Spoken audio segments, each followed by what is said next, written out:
नाज़रीन, नए अपडेट्स के साथ मैं हाजिर हूं। कुर्बान बलोच तहरीक इंसाफ के चेयरमैन इमरान खान ने रावलपिंडी में बड़ा ऐलान किया है, सरप्राइज दिया है।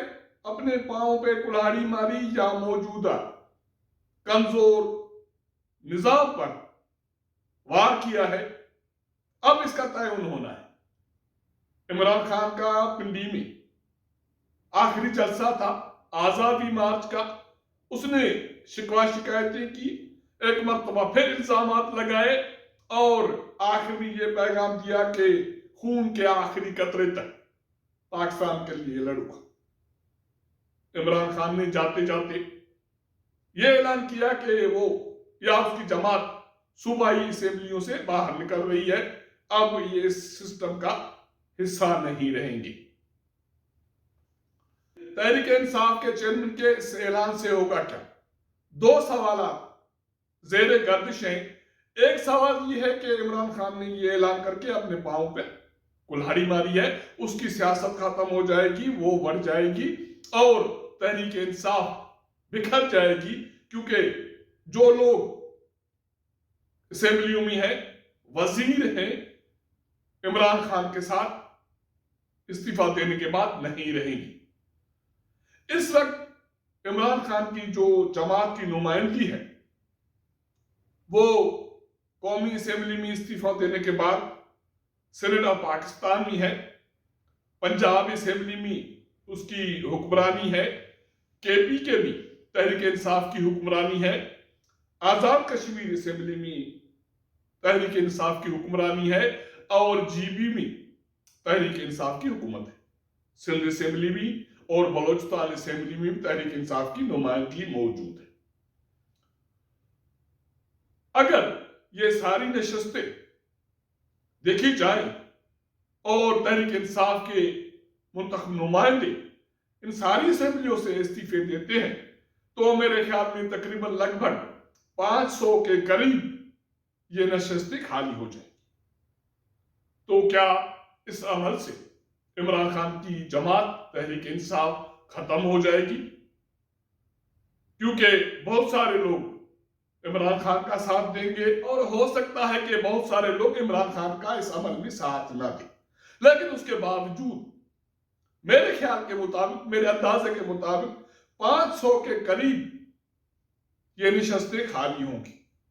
इससे पहले कौमी असेंबली में से तहरीक इंसाफ के 123 अरकान मुस्तफी हो चुके, 11 के करीब अरकान की इस्तीफे मंजूर हुए और बाकी इस्तीफे अभी तक मंजूर नहीं हुए। इमरान खान पर दबाव ये था कि उसको असेंबली में वापस आना चाहिए, लेकिन पिंडी में इमरान खान ने एक नया सरप्राइज दिया, एक नया ऐलान किया, जिससे यह लग रहा था कि वो इदारों से, मौजूदा सिस्टम से मायूस हो गए, जिसकी वजह से वो इस्लामाबाद की तरफ मार्च से दस्तबरदार हो गए और ये फैसला किया, ये ऐलान किया कि वो असेंबलियों से बाहर निकल रहे हैं। ये फैसला हो गया जमात की तरफ से। अब सिर्फ वो सीएम से मुशावरत करेंगे, अपनी पार्लिमानी जमातों के रहनुमाओं से मुशावरत करेंगे कि निकलना कब है।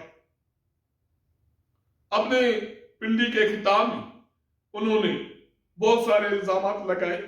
एक उसका इल्जाम यह था कि मैं अपने दौरे हुकूमत में एक काम में फेल हो गया, वो ये कि मैं ताकतवरों को कानून के ताबे ना कर सका। उसका बड़ा इल्जाम ये था कि नेब मेरे नीचे नहीं थी, एस्टेब्लिशमेंट के नीचे थी और एस्टेब्लिशमेंट का ये कहना था कि इस साहब को भूल जाओ, इन लोगों को एनआरओ दो, जिसकी वजह से मैं काम न कर सका। उसके अलावा ये कहते हैं कि वजीराबाद में उसको कत्ल करने की प्लानिंग की गई और यह अमल इस तरह किया गया जिस तरह साबिक वजीर आज़म लियाकत अली खान को लियाकत बाग पिंडी में कत्ल किया गया और जिसने कत्ल किया उसको गोली मार दी गई। इमरान खान कहते हैं कि वजीराबाद में 3 लोगों ने फायरिंग की और उसमें मैं जख्मी हुआ, मैं गिर पड़ा, उसके बाद गोलियां मेरे सर से गुजर गई और जो कारकुन मुअज्जम शहीद हुआ उसको पहले शूटर ने गोली नहीं मारी, लेकिन दूसरे शूटर ने गोली मारी जो पहले शूटर को कत्ल करना चाहता था। साबिक वज़ीर आज़म इमरान खान ने जाते जाते मजीद इल्जामात लगाए और वो कहते हैं कि डर्टी हैरी ने बड़ा जुल्म किया और जिस शख्स ने, अहम शख्स ने अरबों रुपए के असासे बनाए, इंसानी हुकूक की खिलाफ वर्जी की, तारीख उसको देख रही है। इमरान खान मजीद कहते हैं कि हमारे इदारों ने माजी की गलतियों से नहीं सीखा। मशरकी पाकिस्तान में अक्सरियत रखने वाली जमात की मैंडेट को तस्लीम करने से इनकार किया गया, ताकत का इस्तेमाल किया गया, जिसकी वजह से पाकिस्तान टूट गया। और इमरान खान ये भी इल्जाम लगा रहे हैं कि अब भी ताकत के बलबूते पर मनमानी की जा रही है, इस सिस्टम को सुधरने नहीं दिया जा रहा, इदारों को कमजोर किया गया, मईशत कमजोर है, जमहूरी निजाम अदम इस्तेकाम का शिकार है और मुल्क डूबने जा रहा है। मैं इस्लामाबाद इसलिए नहीं जा रहा हूं कि इंतशार होगी, खून रेजी होगी। मैं पिंडी इसलिए आया था कि चाहता था कि इदारे अपना किरदार अदा करें, इंतखाबात कराएं, लेकिन अगर ऐसा नहीं हो रहा तो मैं मौजूदा सिस्टम का हिस्सा नहीं बनूंगा। तो अब इमरान खान ने असेंबलियों से बाहर निकलने का ऐलान कर दिया। अब देखना यह है कि उसकी सियासत खत्म होती है या मौजूदा जो जमहूरी सिस्टम है या कमजोर सिस्टम है उस पर हमला होता है, वो कमजोर होकर गिर पड़ता है, या मौजूदा हुक्मरान रियासती इदारे मौजूदा सूरत हाल से निकलने के लिए इंतखाबात कराते हैं। क्योंकि तहरीक इंसाफ के अरकान के इस्तीफा देने से जो अदम इस्तेकाम की सूरत हाल बनेगी, उससे सैकड़ों नशस्तें असेंबलियों की खाली होंगी। तो क्या मौजूदा हालात में जब मुल्क मुआशी तौर पर बहरान का शिकार है और अदम इस्तेकाम की सूरत हाल है, मईशत पर शदीद दबाव है, इत्तेहादी हुक्मरान जमातें 500 से ज्यादा असेंबली नशस्तों पर ज़िमनी इंतखाबात करा पाएंगी, क्योंकि रूटीन में जो इंतखाबात 2023 में होनी है उनके लिए भी इलेक्शन कमीशन ऑफ पाकिस्तान ने 12 अरब से ज्यादा की रकम मांगी है। अब 12 अरब रुपए तो चाहिए आम इंतखाबात के लिए, उससे पहले सिंध के 2 डिवीजन्स में बलदियाती इंतखाबात होने हैं और मौजूदा हुकूमत अगर 500 के करीब या 500 से ज्यादा नशस्तों पर ज़िमनी इंतखाबात कराएगी तो उसके लिए भी अरबों रुपए चाहिए। अब फिलहाल इमरान खान